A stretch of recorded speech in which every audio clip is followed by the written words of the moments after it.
இந்த உடலை வைத்துக்கொண்டு நாம் என்ன தேடி அடைய முடியும்? இந்த உடலை வைத்து இன்பத்தையும் அல்லது துன்பத்தையும் நாம் அடைய முடியும். இந்த உடலுக்கு சௌரியமாக எதையும் செய்தால் இன்பமாக இருக்கிறது. இந்த உடலுக்கு சௌரியமின்மையால் ஏதேனும் ஒரு விளைவு ஏற்பட்டால் அது துன்பமாக வெளிப்படுகிறது.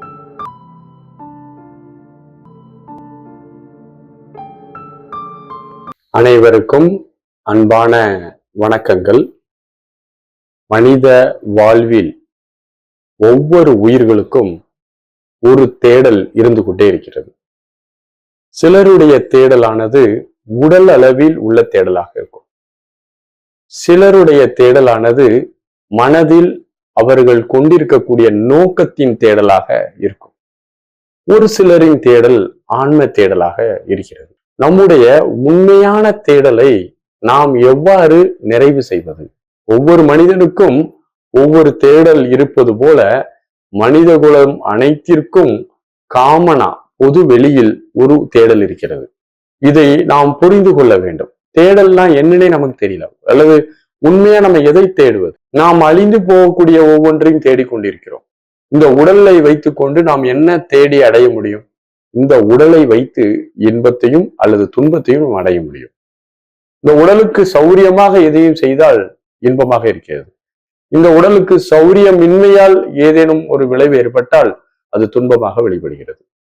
மனதை பொறுத்த அளவில் ஒவ்வொரு மானுடனுக்கும் ஒவ்வொரு விதமாக மனம் என்ற அந்த கருவி வடிவமைக்கப்பட்டிருக்கிறது. ஒவ்வொருவரும் ஒவ்வொரு விதமாக மனதை பயன்படுத்தி வருகிறோம். ஒவ்வொருவருக்கும் ஒவ்வொரு விதமாக மனமானது கருத்துக்களை சேகரித்து வைத்திருக்கிறது. இப்படி இதனால ஒவ்வொருடைய மனம் இன்னொருத்தருக்கு ஒத்து வராது, இன்னொருத்தருடைய மனம் இன்னொருத்தருக்கு ஒத்து வராது. ஏன்னா அவரவர்களினுடைய புரிதலின் தன்மையில மனதை ஒரு வகையான புரோகிராம் செய்து வைத்திருக்கிறார்கள். அதனால் அந்த மனதில் இருக்கக்கூடிய கருத்து பொதிவுகளின் தன்மையில இருந்து கொண்டுதான் அனைத்தையும் அவர்கள் பார்க்கிறார்கள். அவர்கள் சில விஷயங்களை சரி தவறு என்று கணக்கீடு செய்து வைத்திருக்கிறார்கள். இந்த கணக்கீடின் அளவுகோலை வைத்துக் கொண்டே ஒவ்வொருவருடைய கணக்கையும் சரி பார்க்கிறார்கள். இது எல்லாம் பொருந்தாது. தன்னுடைய மனதை தூக்கி தூர வைத்து விட்டு ஒருவன் இருக்க வேண்டும். இப்படி மனதினுடைய சுய கருத்துகளால் சூழப்பட்டுள்ள ஒரு மனிதன், அவன் அந்த சூழப்பட்ட கருத்துகளின் அடிப்படையிலேயே சிந்தனை ஆற்றலை வெளிப்படுத்துகின்றான். அவ்வாறு அந்த சிந்தனை ஆற்றலை அவன் வெளிப்படுத்தும் போது அந்த சிந்தனையினால் தான் பணம் சேர்ப்பது உலகத்தின் பெரிய விஷயமாக அவன் கருதி இருந்தால் அவனுடைய நோக்கம் தேடல் பணம் சேர்ப்பதாக இருக்கிறது. தான் மிகப்பெரிய பலசாலி என்ற ஒரு கருத்தை அவன் வைத்திருந்தால் அவனுடைய தேடல் வாழ்நாள் முழுவதும் அந்த உடல் பலத்தை நிரூபித்ததே காலம் போகிறது. ஒருத்தன் கவிதை எழுதுவதாக, ஒருத்தன் இயற்கையை ரசிப்பதாக, இப்படி ஒவ்வொருவருடைய தேடலும் விதவிதமாக இருக்கிறது. சிலர் சினிமா துறையில் தேடுகிறார்கள், சிலர் மிகப்பெரிய ஒரு பிரபலமாக வேண்டும், எழுத்தாளராக வேண்டும். இப்படி ஒவ்வொருவரும் மன கருத்துகளின் பதிவுகளின் தன்மையில தூண்டப்பட்டு அதை தன்னுடைய தேடலாக நினைக்கிறார்கள். இந்த உடல் அளவில் தேடுவதும் மனதளவில் தேடுவதும் உண்மையான தேடல் அல்ல. அந்த தேடல் மனித உயிருக்குன்னு ஒரு நோக்கம் இருக்கிறது. இப்போ மனதுக்கும் உடலுக்கும் ஒரு நோக்கம் இருப்பது போல உயிருக்கு என்று ஒரு நோக்கம் இருக்கிறது, உயிர் நோக்கம் இருக்கிறது. அந்த உயிரின் நோக்கமானது ஒவ்வொன்றையாக மனிதனை செய்ய வைத்து இதை செய்து பார்த்தால் திருப்தி அடையுமா, இதை செய்து பார்த்தால் திருப்தி அடையுமா என்ற அந்த உயிர் தேடலானது திருப்தி அடையவே இல்லை.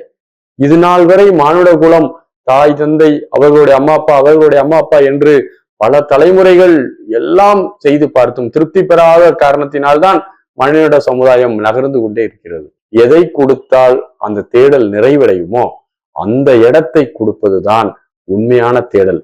மானுடம் தன்னுடைய மனதை கழித்து பேரமைதி என்ற ஒரு கடலுக்குள் உட்புகும் போது ஏற்படக்கூடிய ஒரு நிறைவும் அமைதியும் மனிதன் இதற்கு மேல் எதையும் தேடுவதற்கு இல்லை என்ற ஒரு டிக்ளரேஷன் வருது பாத்தீங்களா, அந்த இடம்தான் தேடல் நிற்கக்கூடிய இடம்.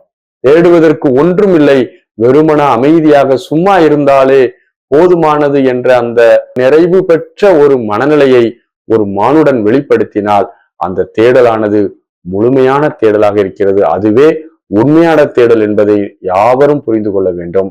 அனைவருக்கும் வாழ்த்துகள். நன்றி, வணக்கம்.